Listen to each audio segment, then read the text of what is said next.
Saleh, Ibrahim, dan Lut, Ismail, Ishak, Yakub, Yusuf, Ayub, dan Su'aib, Musa, Harun, Zulkifli, Daud, Sulaiman, Ilyas, Ilyasa, Yunus, Zakaria, Yahya, Isa, akhirnya Muhammad. Assalamualaikum warahmatullahi wabarakatuh. Ada yang menjawab salam Umi tidak ya? Alhamdulillah semua menjawab salam dari Umi.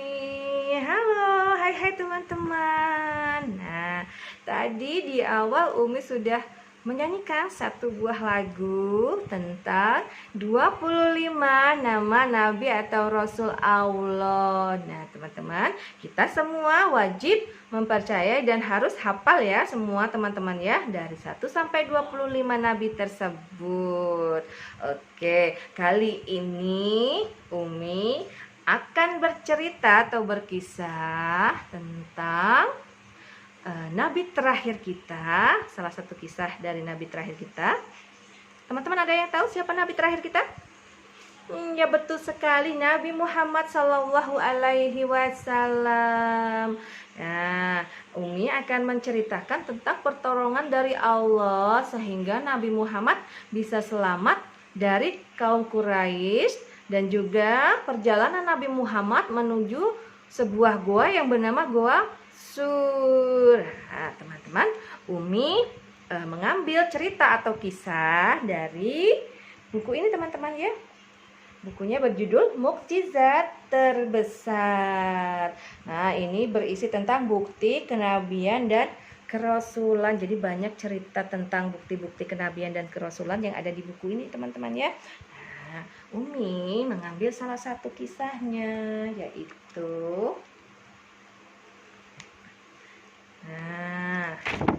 oke teman-teman, laba-laba dan burung merpati. Teman-teman pasti penasaran kan seperti apa ceritanya? Pengen tahu kan? Nah, yuk kita siap-siap mendengarkan kisah dari Umi ya. Pasang telinga, pasang mata, kita fokus. Nah, awal ceritanya para pemimpin kaum Quraisy merasa gusar. Mereka takut dan gusar karena semakin hari pengikut Nabi Muhammad SAW semakin bertambah banyak dan mulai meninggalkan kota Mekah. Mereka takut kalau misalkan Nabi Muhammad SAW ikut hijrah dan menemukan tempat yang aman untuk menghimpun kekuatan. Nah, kaum Quraisy takut apabila nanti kaumnya Nabi Muhammad menyerang mereka. Lalu dibuatlah sebuah rencana jahat oleh kaum Quraisy, teman-teman. Nah, mereka mengumpulkan pemuda dari berbagai kabilah yang ada di Arab untuk menghilangkan nyawa Rasulullah Shallallahu Alaihi Wasallam. Jahat sekali mereka, teman-teman ya. Nah, mereka berencana untuk menyerang pada malam hari di saat Nabi Muhammad sedang tertidur. Teman-teman, karena Allah sangat menyayangi Nabi Muhammad, lalu diperintahkanlah kepada Nabi Muhammad untuk hijrah dari rumah atau dari Mekah menuju ke kota Madinah. Teman-teman, Nabi Muhammad ini lalu meminta bantuan kepada Abu Bakar untuk menemani selama perjalanan dan juga meminta bantuan kepada Ali bin Abi Thalib untuk menggantikan posisi beliau di tempat tidur. Jadi ketika kaum Quraisy melihat ke dalam, mereka mengira bahwa Nabi Muhammad masih ada di dalam rumah ya. Padahal itu adalah Ali bin Abi Thalib yang menggantikan posisi beliau. Nah, atas izin Allah juga dibuatlah kaum Quraisy ini yang hendak menghilangkan nyawa Rasulullah, mereka dibuat tertidur teman-teman ya. Jadi ketika mereka tertidur itu, Nabi Muhammad mulai meninggalkan rumah dengan Abu Bakar.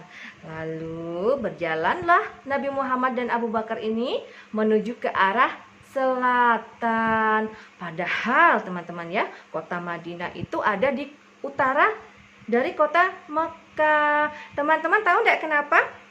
Kenapa Nabi Muhammad pergi menuju ke selatan, bukan ke utara? Ya, karena beliau ingin menghilangkan jejak. Jadi nanti kaum Quraisy tidak bisa menemukan Nabi Muhammad. Nah, lalu tibalah mereka di sebuah gua, teman-teman ya. Nah, gua ini yang bernama Gua Sur. Lalu Abu Bakar memeriksa ke dalam gua tersebut, lalu meminta Nabi Muhammad untuk masuk ke dalam. Kemudian Allah memerintahkan kepada laba-laba untuk membuat sarang di mulut gua, dan juga memerintahkan kepada burung merpati untuk membuat sarang dan bertelur di atas sarangnya tersebut. Dan juga Allah menumbuhkan rumput-rumput liar yang ada di depan gua, sehingga kelihatannya guanya itu jadi tidak pernah diinjak oleh manusia. Jadi tidak ada manusia yang pernah masuk ke situ karena banyak sekali sarang laba-laba dan rumput-rumput liarnya. Nah, kemudian kaum Quraisy ini merasa kecolongan. Mereka merasa kecolongan karena Nabi Muhammad ternyata bisa meninggalkan rumah tanpa sepengetahuan mereka. Lalu mereka mulai mencari Nabi Muhammad. Mereka menaiki perbukitan, menuju lembah, naik turun. Lalu tibalah mereka di mulut Gua Sur tersebut. Nah, teman-teman. Lalu pemimpin kaum Quraisy ini berkata kepada anak buahnya, "Coba kalian cari ke dalam. Mungkin Nabi Muhammad ada di dalam sana."